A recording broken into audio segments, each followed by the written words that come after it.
The liberal paradigm is collapsing before our eyes, and we in the West are faced with a dire decision. Do we abandon liberalism, or do we perish with it? Liberalism as a philosophy champions the ideals of individual liberty, equality, and the notion of natural rights. And these principles have shaped much of the modern West, influencing everything from our government policies to our morality. But at the heart of liberalism lies a fatal error. It is built on a flawed conception of nature, and all of the presuppositions and assertions of liberalism, such as natural rights, rest upon this misconception, and without it, collapse. Liberalism posits that humans are born with inherent rights, such as life, liberty, and property. These rights are considered to be natural, existing prior to and independent from any social or political institutions. According to liberal thought, the purpose of government is to protect these pre-existing natural rights, which will then allow individuals to pursue their own happiness. So liberalism rests upon the belief that humans in their natural state are guaranteed certain fundamental rights, are rational actors capable of cooperating peacefully, and that society's role, or the government's role, is merely to facilitate these things. However, a closer examination of nature reveals a starkly different picture. There are no rights or morals in nature. Nature is amoral and often brutally violent. In the natural world, survival is the primary law. In the natural world, survival, the will to power, the will to life, are the primary laws. Predation, competition, and subjugation are the norms, not the exceptions. Species survive by dominating other species and organisms, sometimes through cooperation, but often through force, cunning, and exploitation. This is what Nietzsche observed. Human beings, as a part of nature, are not exempt from the laws of nature. The development of human societies was not based upon natural rights, but rather a series of power struggles, conflicts, and conquests between various competing peoples and tribes. When we look upon the inherently violent and amoral nature of the natural world, it becomes immediately apparent that natural rights are a human construct. The idea of natural rights assumes that humans possess inherent dignity, value, and certain privileges simply by virtue of being human, simply by virtue of existing. It assumes that they are born with them because they were endowed with them by a benevolent and moral God. However, in the natural world, these things, which liberalism calls natural rights, are not at all natural or guaranteed. They are earned through struggle, won by force or cunning.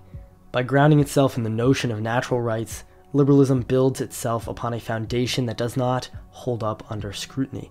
If nature is inherently violent and amoral, then the concept of natural rights is at best a fiction, and at worst a dangerous delusion that prevents us from recognizing the true nature of nature, the true nature of human nature, the true nature of what life really is and how it behaves. Liberalism relies on several significant falsehoods which are currently destabilizing Western societies. Firstly, it indulges in the illusion that peace and cooperation, rather than group competition, are the default states of human existence. This belief makes liberal societies vulnerable to threats from those who do not share the same assumptions about human nature. You see this with the issue of mass migration, especially in Europe. When the British liberal brings Muslims into Britain, he assumes that they will automatically adopt liberal values once freed from the restrictive bonds of their culture, because he believes that liberal values are natural and intuitive. But the Muslim operates by a completely different, and if we take into account the span of history, a more natural value system, in which religion and collective identity are at the center of their worldview. This means that liberalism undermines itself. By prioritizing individual autonomy over collective identity, liberalism weakens the bonds that hold a society together, make it less resilient in the face of external challenges. It literally becomes unable to defend its own values because of its own values. Again, you see this with mass migration and the liberals' refusal to recognize that Europeans have a collective identity, history, and worldview, which must be defended if it is to be competitive with other value systems, such as Islam. The liberal can only acknowledge the value of his own culture and people insofar as it is related to the value of liberal morality, or for conservatives who are also philosophical liberals, Christian morality. And since the liberal refuses to participate in any form of concrete collective identity, liberalism has no defense against peoples who operate tribally, again, as is natural in human history and in nature.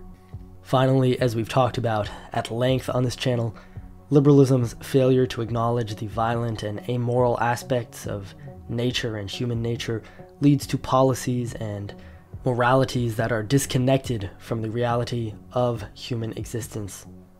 Liberalism refuses to acknowledge that pain, suffering, conflict, and constraint are necessary and natural parts of human life, and instead posits that these things are oppressive bonds which can be thrown off to achieve a more natural state of total freedom and comfort. Here you can see its Christian influence. Liberalism's flawed conception of nature is rooted in the historical conflation of nature with the Christian God. In ancient European pagan societies, such as those of the Greeks, nature was understood as a force that was both benevolent and destructive, impartial and unyielding. The gods of these societies were deeply connected with the natural world and governed over it. The gods were not bound by human concepts of morality. Like nature, they could provide sustenance or unleash devastation. The Greek gods embodied the dual spirit of nature in every way: fertility, beauty, and abundance on the one hand, chaos, cruelty, and destruction on the other. Zeus could bring rain to nourish crops or hurl a lightning bolt to set the fields ablaze. Poseidon could offer safe passage across the seas, or conjure storms that would send sailors to their watery doom. And in Greek religion, such as the Dionysian and Eleusinian mysteries, and culture more generally, such as Greek tragedy and the epics, this dual character of nature and life was enshrined and celebrated. Death and rebirth, beauty and horror, pain and ecstasy, triumph and tragedy. The Greeks understood life as governed by forces beyond human control, forces that could be generous or cruel without regard for human morals, hopes, and dreams. The gods were not seen as moral arbiters, but as powerful beings whose actions could be as destructive as they were life-giving. Again, just like the nature which they were so intimately connected with. The idea of an inherently just or moral universe was completely foreign to the European pagans. But the arrival of Christianity in Europe produced a radically different conception of divinity and nature. The Christian God was not an amoral force of nature, but a moral lawgiver, omniscient, omnipotent, and inherently good. This God was concerned with justice, mercy, and the salvation of souls. He was the ultimate source of goodness, justice, and love, and all things which departed from these principles departed from him. Therefore, he was not a part of nature, in which evil clearly exists. He stood above it and apart from it, and the Christian understanding of the world as a moral battleground between good and evil, governed by moral laws where human beings were endowed with a soul and a duty to live in accordance with the commandments of God, was a stark departure from the pagan view of a universe which is amoral and indifferent. And as Christianity took root in Europe, these two contradictory views of divinity were merged.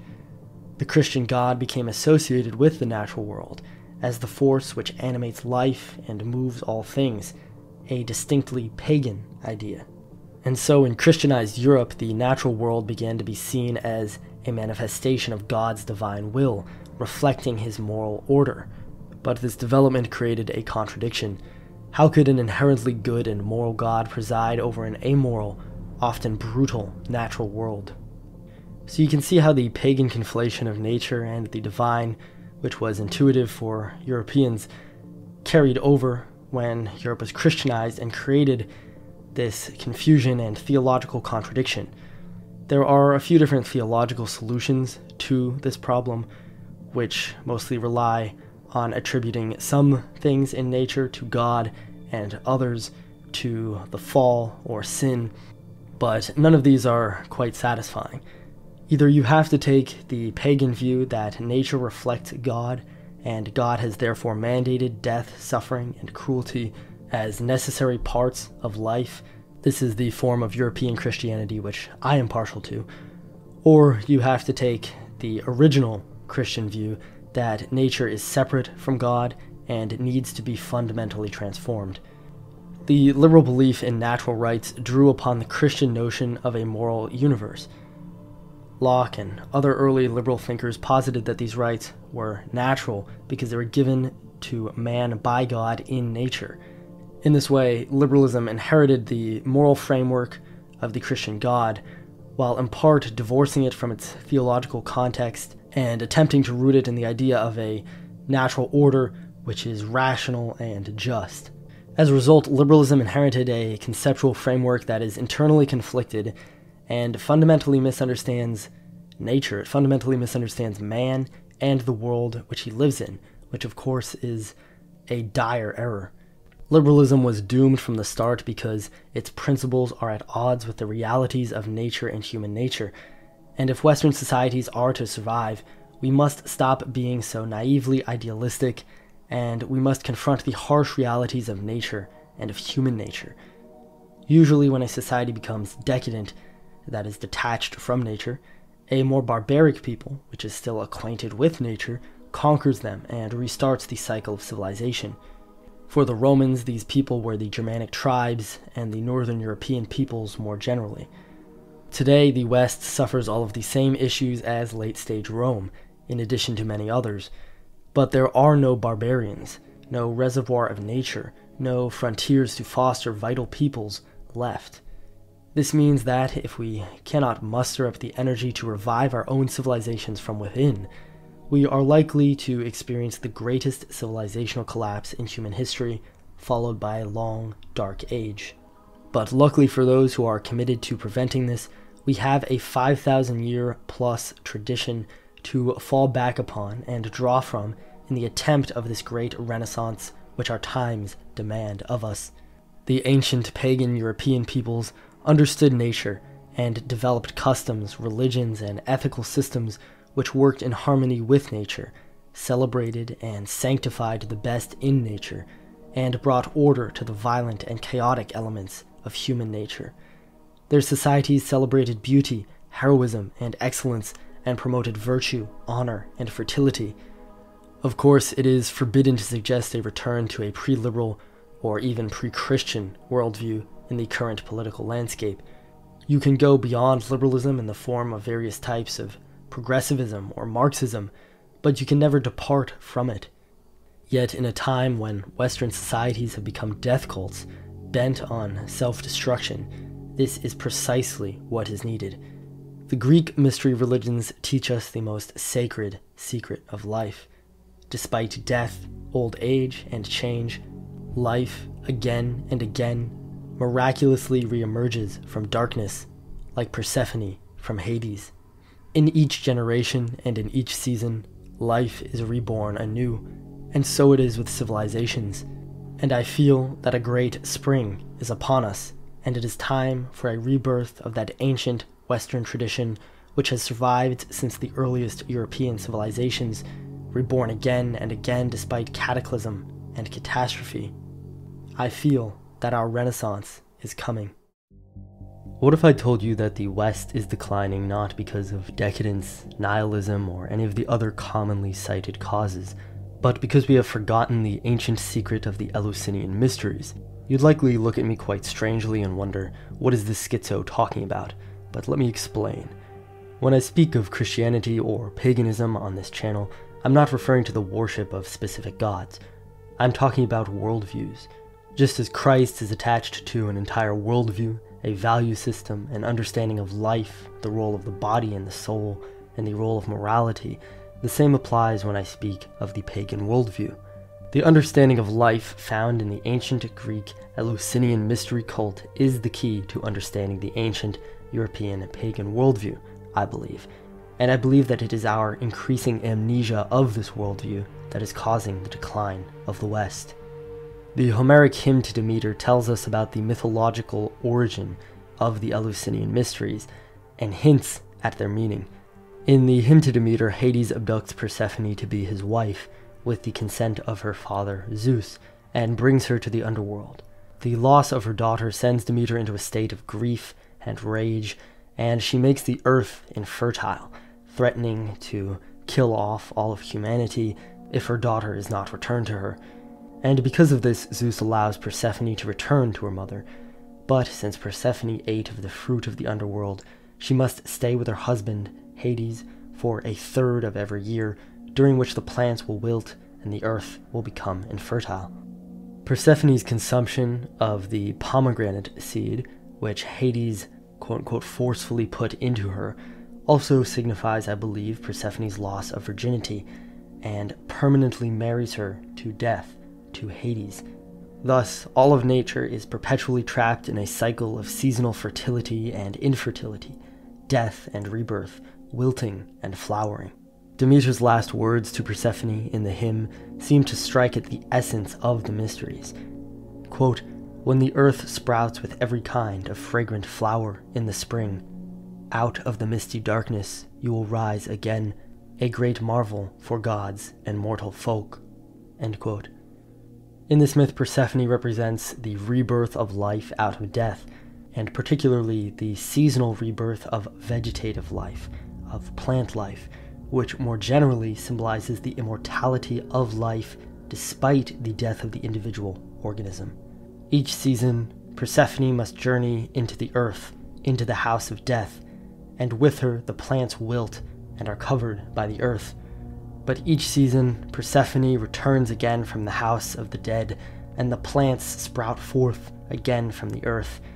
And so it is with men. Each generation, men die and are swallowed by the earth, but each generation, new life is also born through reproduction. Though Persephone, like mortals, is bound to death, through death there is also rebirth, just as surely as spring follows winter. I believe that in both the Dionysian and Eleusinian mysteries, one would connect with the immortality of biological life. Let's take Dionysus. He is a god of theater, wine, madness, all things that involve the shedding of the self, of the ego, and giving way to a primal force, stepping outside of oneself. And it seems that the mysteries would involve shedding individual identity, perhaps with the use of psychedelic drinks or just wine, and connecting with the immortal, primal life force. Thus we get a picture of life as an intergenerational, biological force, reborn in nature each season and among men each generation, despite the death of the individual organism. A divine force that flows through you, and which is also the essence of the immortal gods, who are eternally youthful. And with this view of life, we can see why descent and ancestry was so important to the European pagans. The Greek heroes and aristocratic ruling families claimed descent from the gods.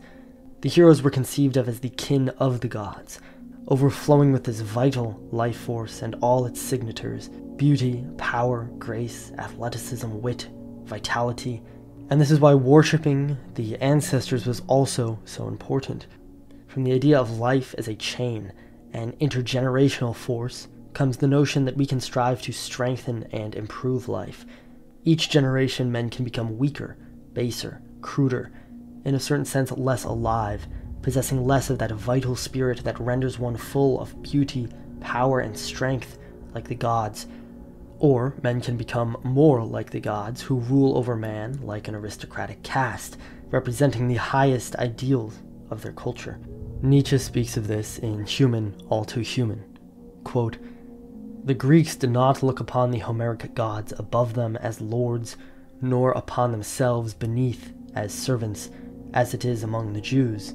They saw but the counterpart, as in a mirror of the most perfect specimens of their own caste, hence an ideal, but no contradiction of their own nature. There was a feeling of mutual relationship, resulting in a mutual interest, a sort of alliance. Man thinks well of himself when he gives himself such gods, and places himself in a relationship akin to that of the lower nobility with the higher." End quote. Nietzsche then goes on to contrast this view with the Christian notion that man is fallen, vulgar, base, sinful, and in need of redemption.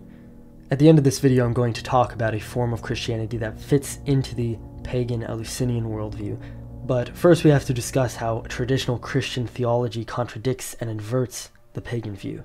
In Christian theology, the soul, the essence of the individual, is immortal, while the body is dying.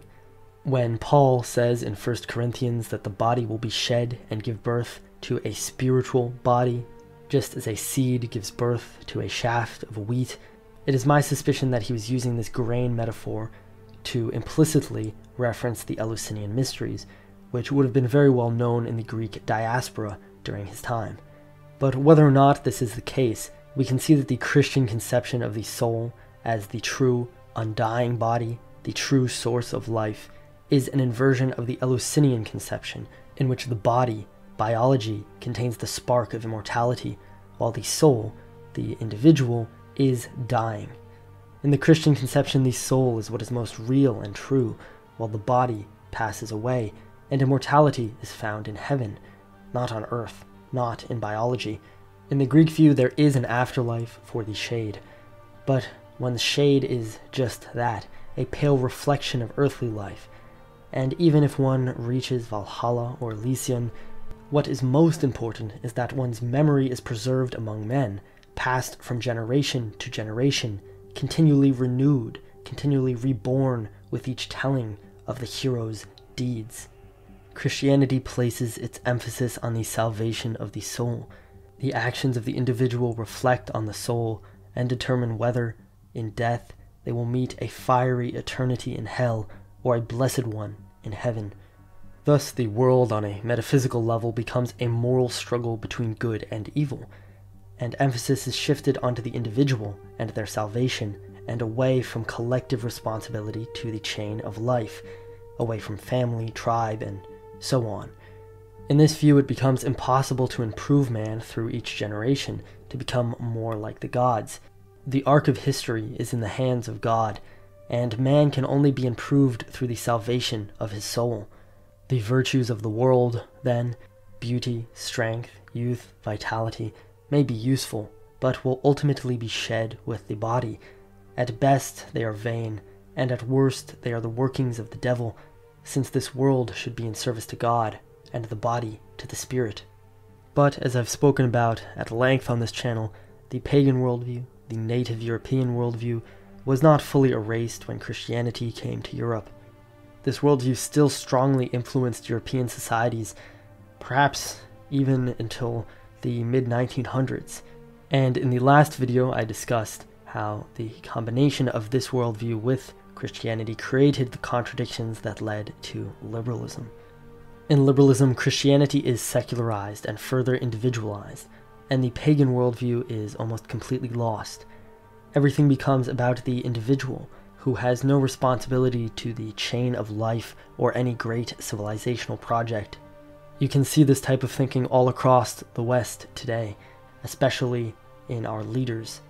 The British Prime Minister, Keir Starmer, feels no obligation to the British people or the British civilizational project, no obligation to those who will come after him or those who came before. In fact, he actively seeks to dismantle, to deconstruct, to break down Britain's ethnic and cultural heritage. Across the West, instead of the drive towards intergenerational civilizational projects and a feeling of responsibility to one's ancestors and kin and those who will come after, we see the drive to break apart these things. The common attitude is that all collective identities should be broken down to further free the individual, and this is where nihilism stems from on a practical level. If I am mortal and I have no responsibility to anything beyond myself, I might as well indulge in as much pleasure and self-gratification as I can while I'm still alive. Who cares if those after me suffer, or if I squander the gifts of those who came before? Why bother to have kids? Why bother to defend anything or build anything? Nietzsche recognized this problem and posited the idea of the Übermensch as its antidote, a great intergenerational project, the aim of which is to overcome man himself and create something higher. Nietzsche's idea of the Übermensch was doubtless influenced by the Greek idea of the demigod, as well as evolutionary thinking. The Übermensch will be to man as man is to the ape, and as a demigod is to a mortal. But this video isn't about Nietzsche, and I believe that the solution to the West's problems on a practical level could be as simple as remembering the ancient truth that life is an intergenerational project. We are part of a great chain of being, and we have an obligation to those who came before and those who will come after. Life is not a moral struggle that involves only the individual. We have an obligation also to the life force within us, which we received from our ancestors and will pass down to our children. We have an obligation to strive to allow life to flourish, and an obligation to love all those markers of flourishing life: beauty, youth, strength, grace, abundance. And I think that slowly this worldview is returning. Especially in Northern Europe, people are returning to their native pagan faith and realizing that they have an obligation to their culture, their heritage, to preserve and renew life and the traditions which allow that life to flourish. But of course, there are those who will agree with most of what I've said, but do not want to leave the Christian faith. And to them, I say that Christ can be interpreted in alignment with the Eleusinian tradition, as a symbol of life's endurance in spite of death, not as a symbol of the soul shedding its mortal coil, not as a movement away from the earth towards the heavens, but as a symbol of the intergenerational immortality of biological life on earth, Persephone and Dionysus in one. If you'd like to hear more about this interpretation of Christianity, you can search for the video on my channel called The Pagan Christ. The West has experienced many periods of infertility before, but again and again the pagan spirit struggles to re-emerge from darkness, as it did during the Renaissance. And now I believe that a second Renaissance is coming, and perhaps this time a more permanent one. The return of European paganism may sound shocking and far-fetched. After all, most Westerners probably don't even know any European pagans. But in this video, I'm going to explain to you why it is certain that European paganism will make a comeback, and may even end up being the majority religion in some Western countries.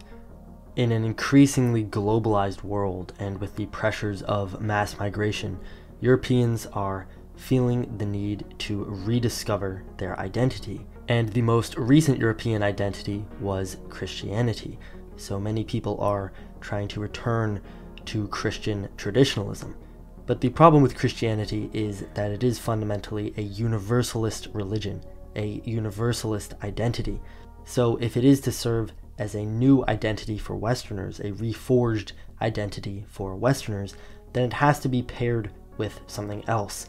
Some Christians on the right will seek to pair Christianity with nationalism or ethno-nationalism, but in this case, then, it is the nationalism which is serving as the foundation of their identity rather than the Christianity, since the Christianity is universalist and open to anyone, but their nation is not, so their nation is the source of their exclusive identity.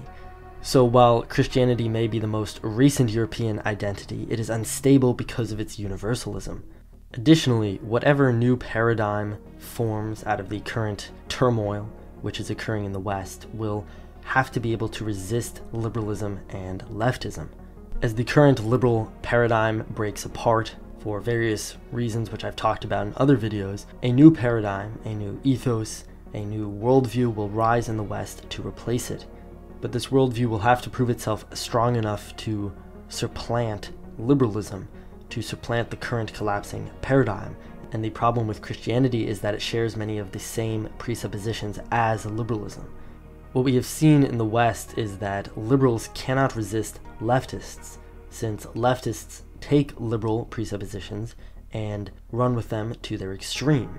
A leftist can always take a liberal's liberal principles and say, you're not being liberal enough, you have to be more liberal. And the liberal could argue, well, no, we have to be liberal in moderation, we have to moderate our values. But this is never going to be a convincing argument, because the leftist will always appear as the more sincere, the more liberal, and therefore they will always pull the liberals to the left. Despite what you might hear from mainstream conservatives, liberals do not actually have different first principles than leftists. They just disagree on the degree, the extremity to which these values are taken. And Christianity shares many of the same presuppositions as liberalism. As I've talked about in other videos, the liberal paradigm was actually built on Christian values and a Christian understanding of the world. So it's going to be very hard for a Christian worldview to supplant liberalism in the same way as it is very hard for liberalism to resist leftism. Liberals and leftists will always be able to accuse Christians of not being sincere to their own values, and thereby draw them left and pull them into the current paradigm, which is collapsing. If a conservative who is a Christian or just a philosophical liberal argues for strong border security, it is very easy for a leftist to take their own beliefs and use them to destroy their stance. They can say, well, don't you believe in equality? Don't you believe in compassion for the downtrodden? Don't you believe in a society which is open to all, not one which is exclusive and closed off? And the Christian or liberal will have to say, yes, we agree with these things fundamentally, but just not in this case. We need moderation, there are conditions on these things, and that will always put them on the back foot.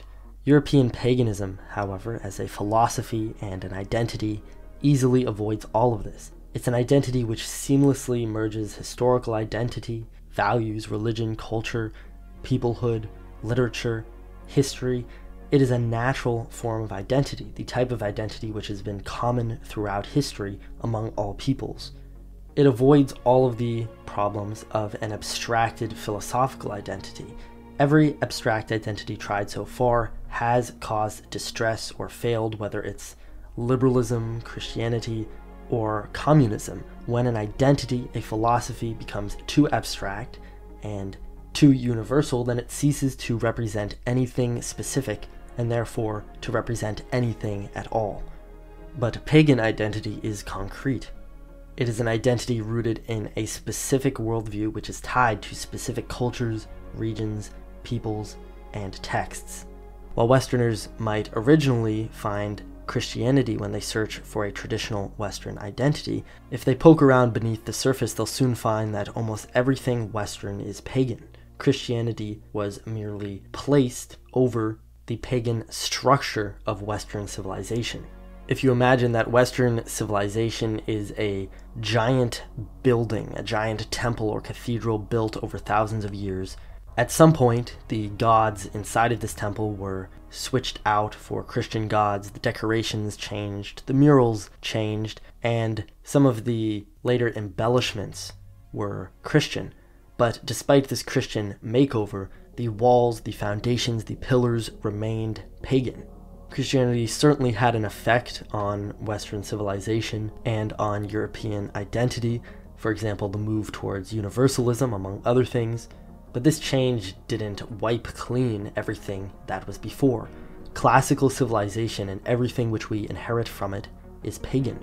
All of our languages are pagan and have pagan values built into them.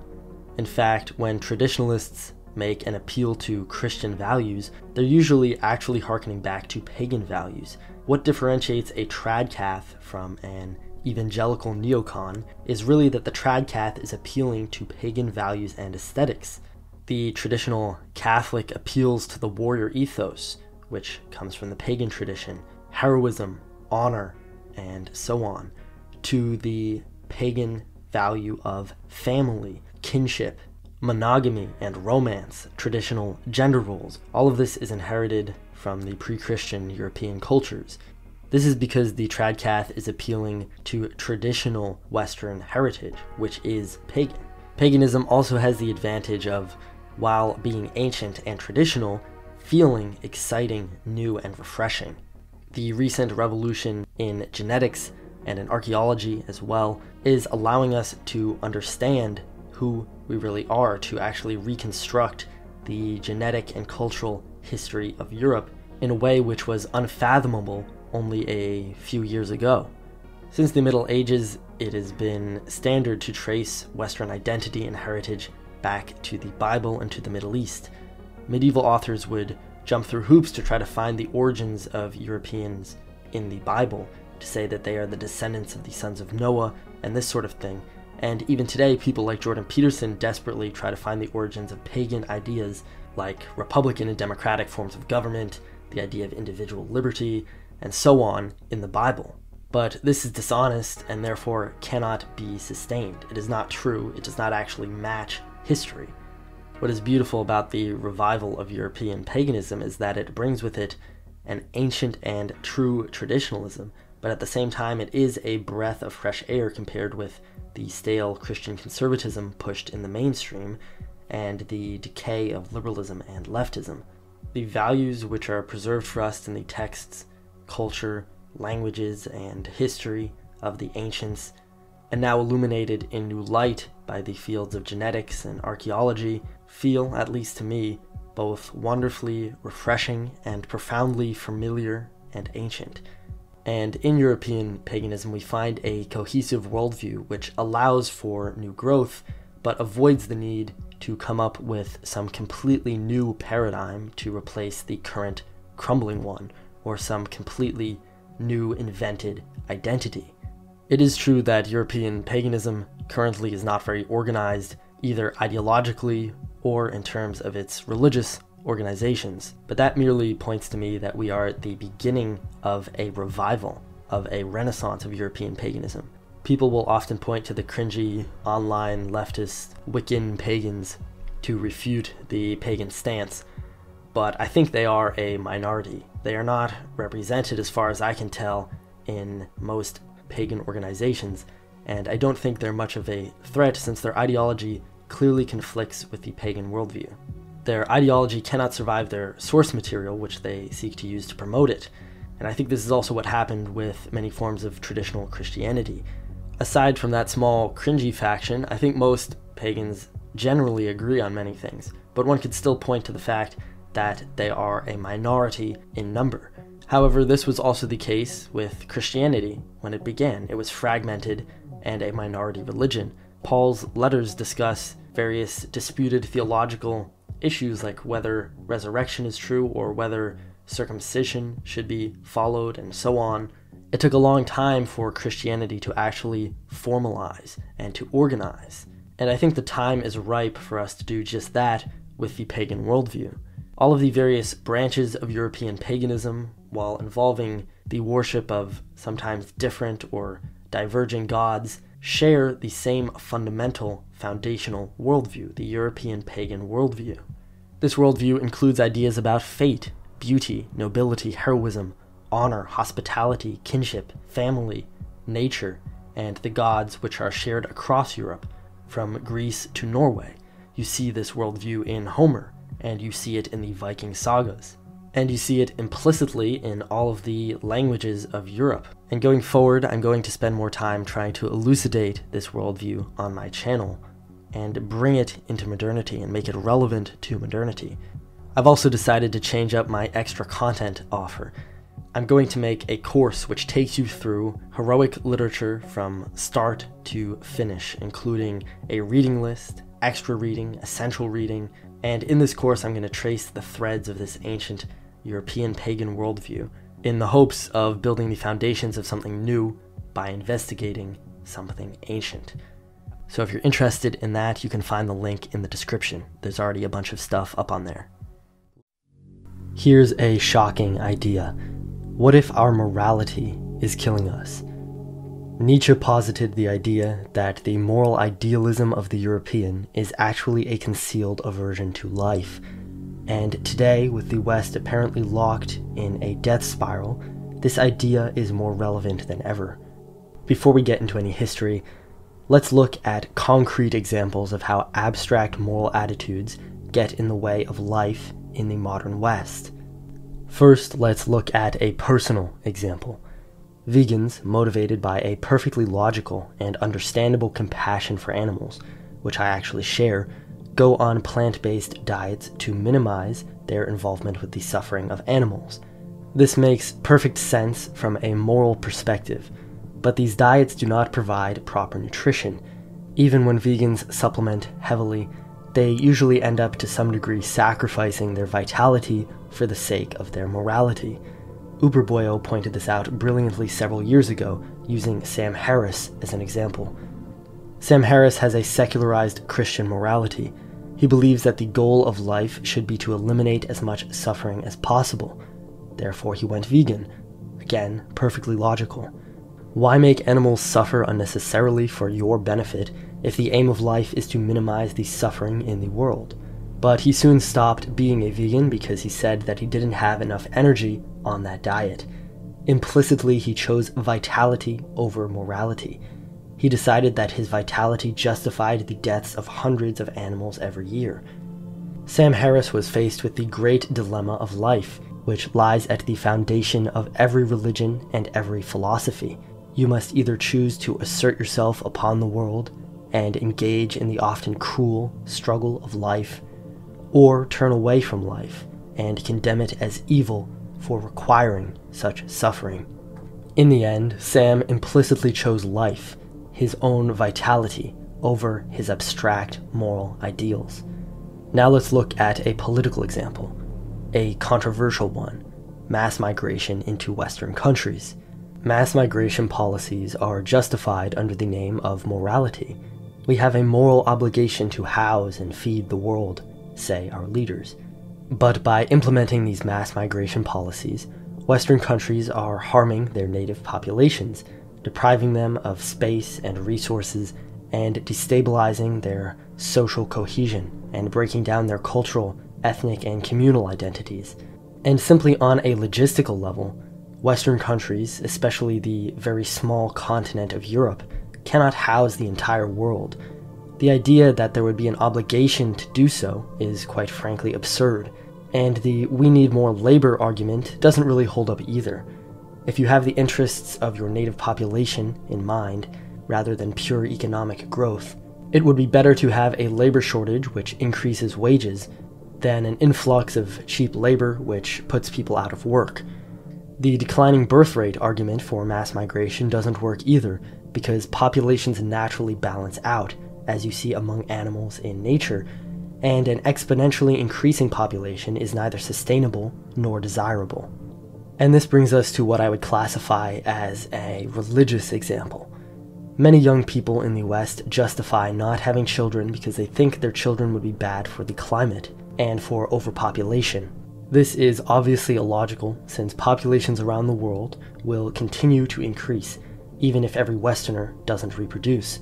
In reality, they're just removing themselves from the gene pool for the sake of a self-sacrificial moral impulse.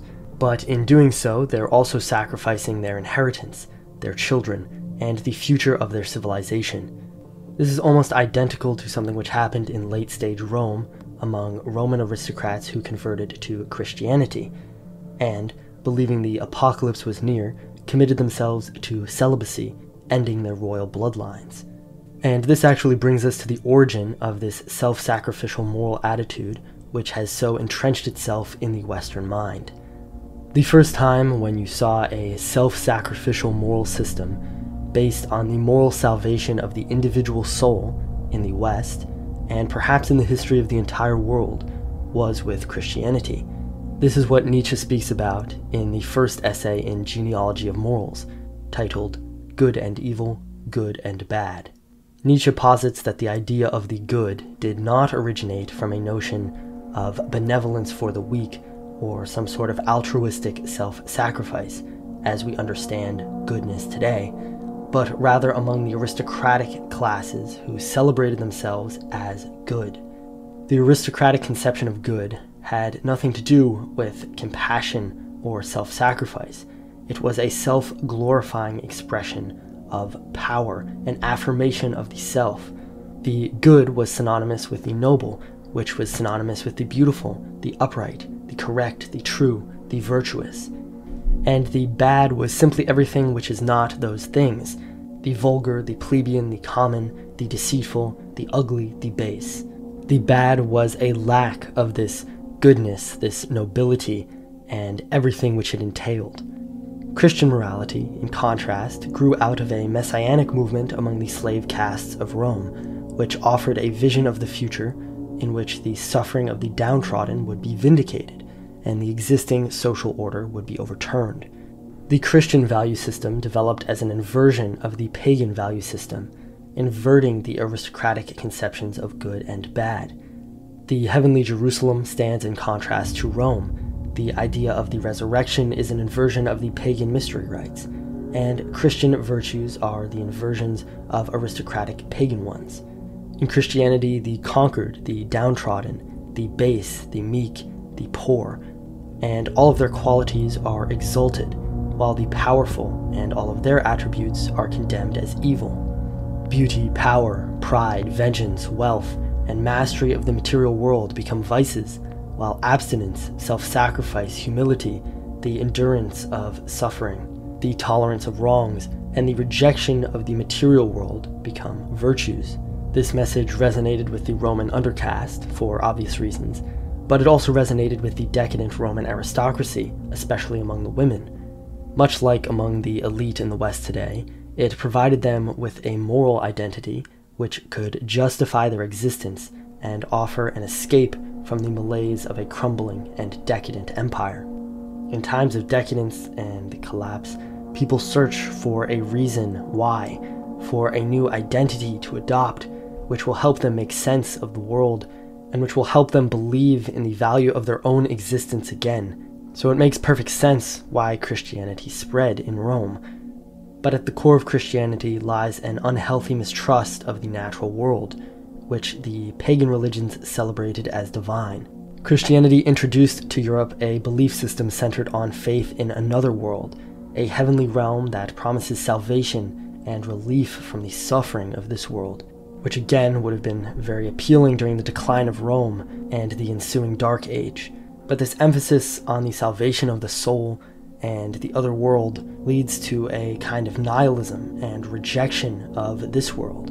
Christianity teaches that suffering, violence, and death are a reflection of the fallen state of the natural world, and that death is merely an error, a consequence of sin, not an inherent part of nature. Eden, where the lion lay down with the lamb, represents the true, uncorrupted state of existence, which will one day be restored. In contrast, the European pagans embraced suffering and death as intrinsic to the natural order, and viewed nature as both cruel and beautiful, both destructive and life-giving. And their gods were embodiments of these natural forces. And Christianity, despite its many subsequent forms, some of which are life-affirming, was ultimately born out of a rejection of this worldview and a resentment for the pagan masterclass which it represented. And I think this is well evidenced by the fact that, as Christians gained power in Europe, they destroyed classical art and literature, razed pagan holy sites, and persecuted those who adhered to the old ways. Of course, when the Germanic tribes adopted Christianity, they transformed Christianity into something stronger, more vital, which was at many times more pagan than Christian. If you want to hear more about this, I talk about it at length in my videos on the chivalric age and the pagan origins of chivalry. But despite this transformation of Christianity and the endurance of the pagan worldview, the fact that Christianity's theological foundations and original impulses were preserved in the New Testament ultimately prevented any kind of enduring integration of Christianity with the pagan worldview. Slowly, European identity began to become wholly a moral one, based on the idea of being the bearers of morality to the world.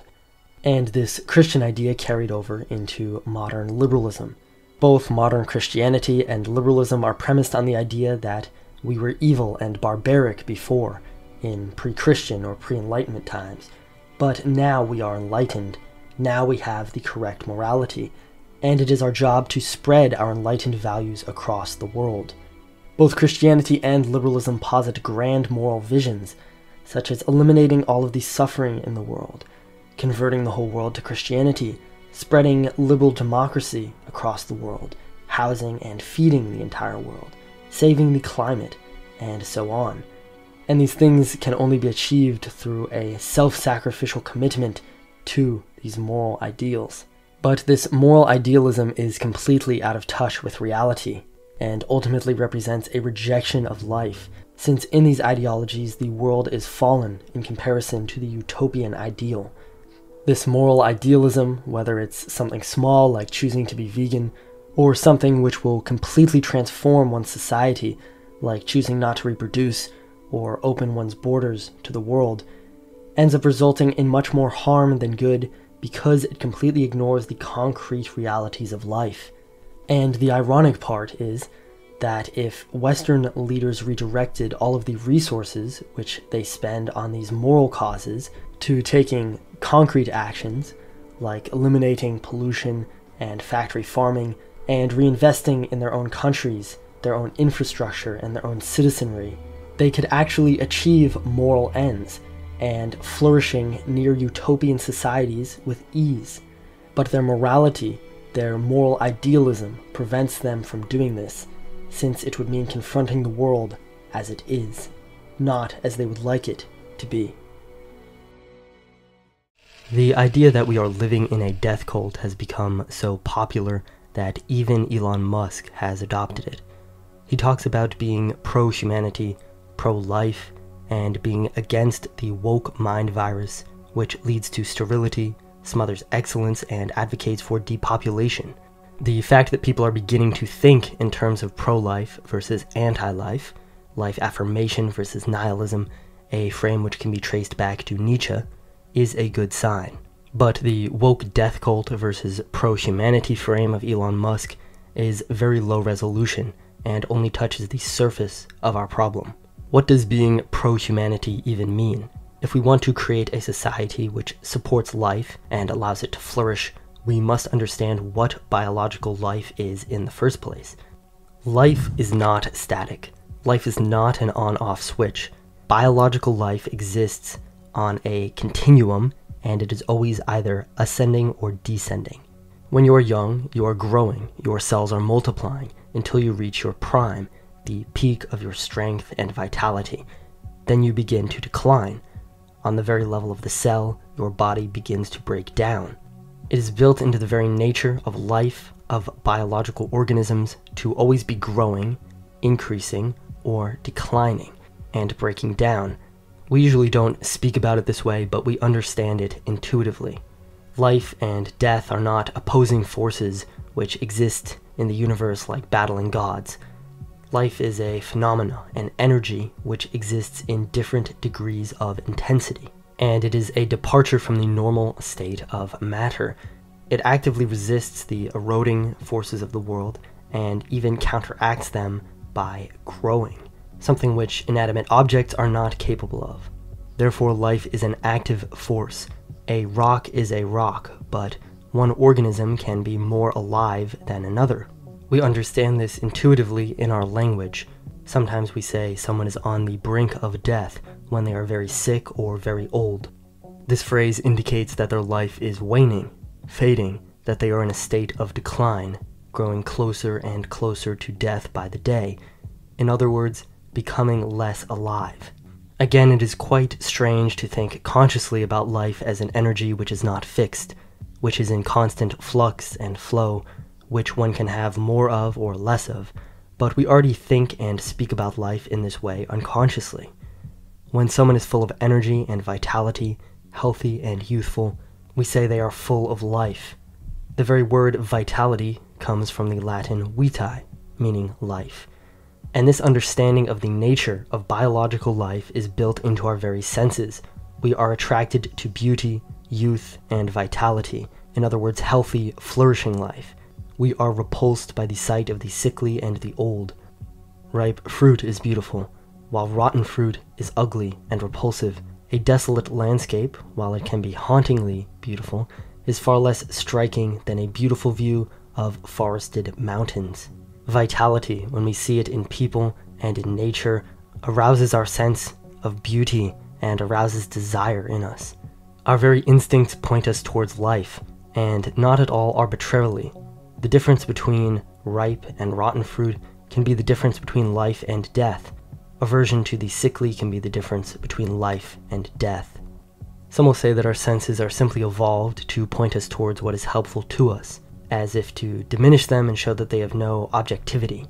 They will say that our attraction to beauty and vitality is simply a useful evolutionary tool which tells us nothing about the nature of life or reality. We simply value beautiful mates because beauty is an indicator of health. But why is the desire for beautiful mates and the resultant healthy offspring even desirable in the first place? Why do we compete for the most beautiful mates? We can see that this thing which we call biological life aims at increase, conquest, mastery, not just survival. And of course this is because the organisms which have historically reproduced the most, gained the most mastery of their environment, hoarded the most resources, proliferated their genes.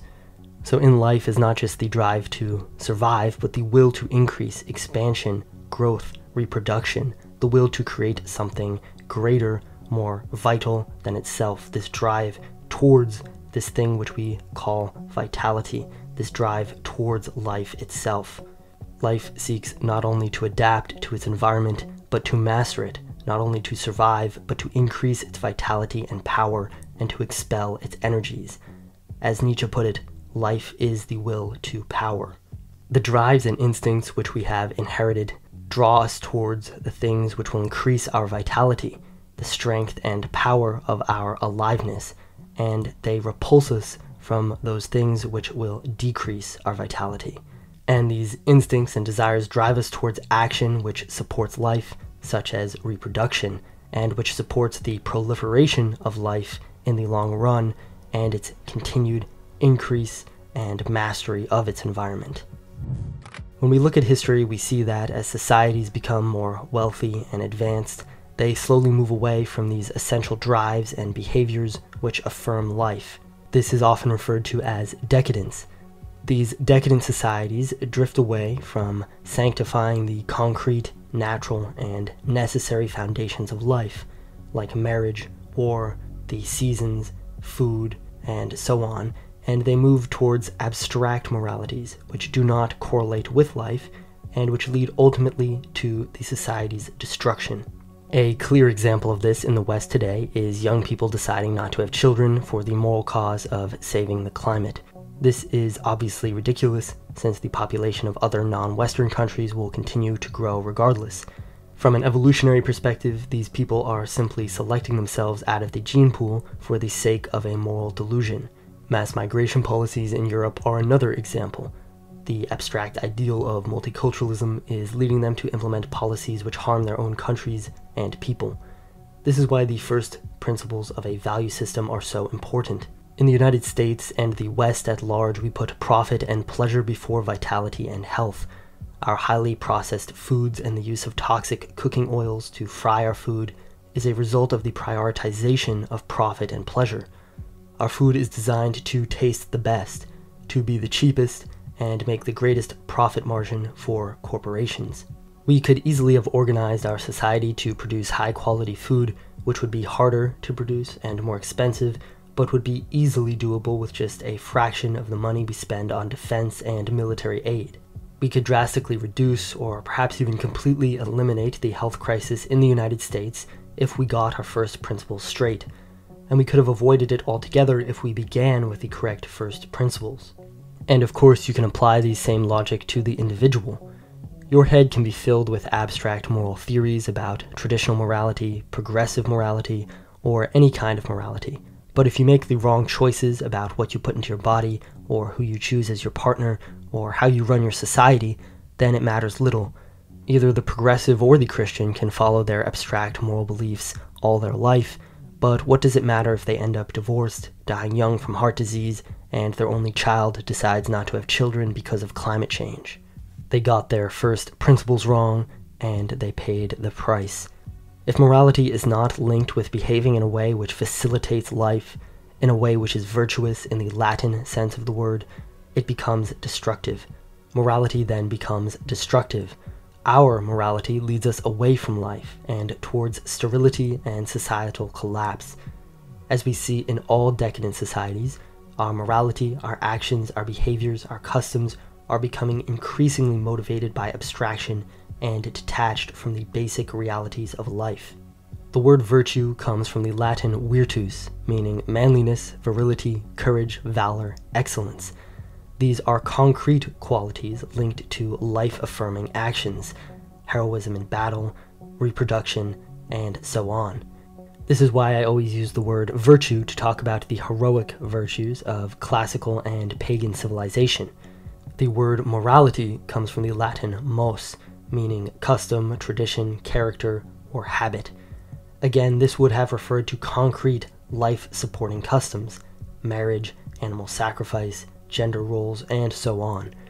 But now the idea of morality, whether Christian, conservative, liberal, or progressive, has come to refer to the state of one's soul or conscience, about whether or not one is a quote-unquote good person, and it is not tied to anything concrete, like manliness, courage, or virility. If you Google moral, one of its definitions is, quote, having psychological rather than physical or tangible effects, a moral victory, moral support, end quote. Our moralities have become almost completely psychological and impractical. We have become completely and totally detached from the roots of life. Our morality leads us towards poor decisions. Our instincts, which should direct us towards what is good and vital, are tricked by a world built around pleasure, profit, and deceptive advertising. The only solution is a return to a value system based upon vitality, a life-affirming value system like those of all the barbaric peoples who stand at the origins of all civilizations. If you wish to take something practical from Nietzsche, this is it. Your value system must be in alignment with the basic nature, instincts, and drives of life, or it will lead you towards death and destruction. This is why Nietzsche revered the ancient Greeks and the spirit of the European pagans. They celebrated and pronounced as holy all the essential elements and drives of life, even those which may seem distasteful to the civilized man: violence, war, sexuality, reproduction. They understood and were intimately acquainted with the nature of life. Their religions, their rituals, their virtues, their ideals, all revolved around the cult of life. In Twilight of the Idols, Nietzsche wrote, quote, I was the first who, in order to understand the ancient, still rich, and even superabundant Hellenic instinct, took that marvelous phenomenon, which bears the name of Dionysus, seriously. It can be explained only as a manifestation of excessive energy, for it is only in the Dionysian mysteries, in the psychology of the Dionysian state, that the fundamental fact of the Hellenic instinct, its will to life, is expressed.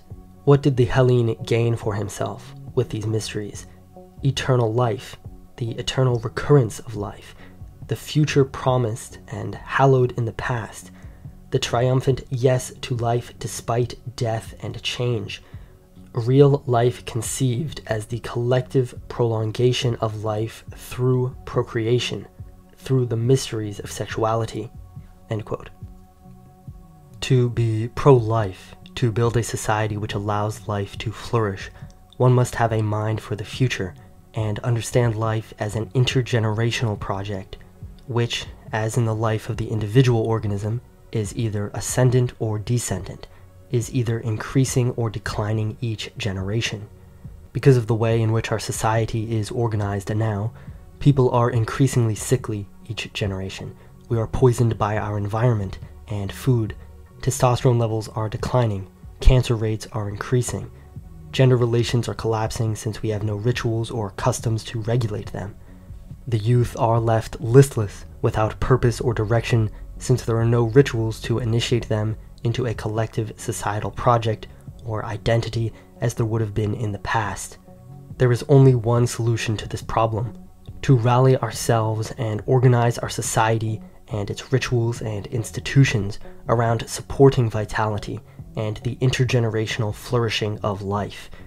In a decadent society stuck in a spiral of decline, salvation can only come through the miraculous reemergence of the cult of life, just as, in the spring, after the long and desolate winter, new blossoms are born, and life emerges again, triumphant. If you are interested in joining the ARC's ongoing heroic literature course and community, or watching video compilations like this with your phone locked and no ads, follow the Substack link in the description. Thank you, as ever, for your support. It makes this channel possible.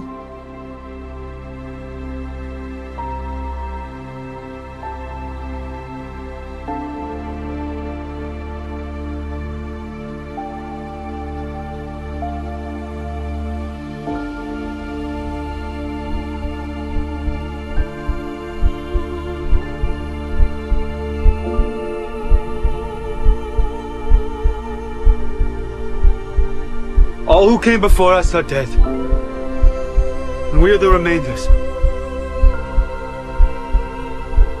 All I know is that we will see each other again. In Valhalla. In Odin's Hall. And we will be young again. We will be fierce and proud. We will laugh and sing. The gods will embrace us. We will be what we were always meant to be. And so this is life. And so is this death.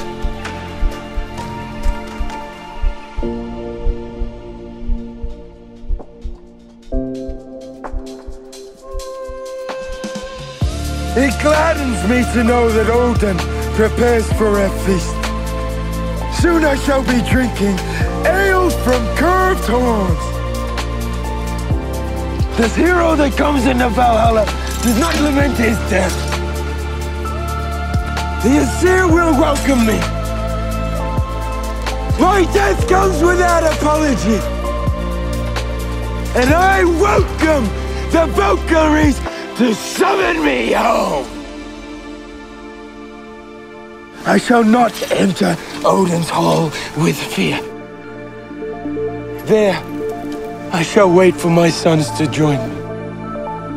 And when they do, I will bask in their tales of triumph.